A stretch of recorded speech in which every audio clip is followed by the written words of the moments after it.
வணக்கம் சொந்தங்களே. கவியரசர் கண்ணதாசன் அவர்கள் மூன்றெழுத்தில் என் மூச்சிருக்கும், அது முடிந்த பின்னாலும் பேச்சிருக்கும் என்று ஒரு பாடல் ஒன்று எழுதியிருப்பார். கடமை என்ற எம்ஜிஆர் திரைப்படத்திலே, பதவி வரும்போது பணிவு வர வேண்டும், துணிவும் வர வேண்டும்.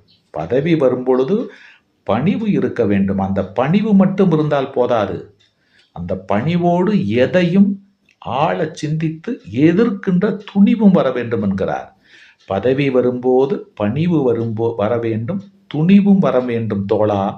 பாதை தவறாமல் பண்பு குறையாமல் பழகி வர வேண்டும் தோழா என்கிறார். அப்படி குணங்கள் நிறைந்திருந்தால்தான் ஒரு தலைமை பண்பு, ஒரு தலைமையாக, ஒரு தலைவராக எதையும் நிறைவேற்றக்கூடிய வள்ளலாக அமைய முடியும் என்பது அவருடைய கருத்து. ஆழமான கருத்து, அழகான பாடல், சிந்தனையுள்ள பாடல், கொள்கை பாடல். அடிக்கடி கேட்போம் பழைய திரைப்பட பாடல்களை. நன்றி, வணக்கம்.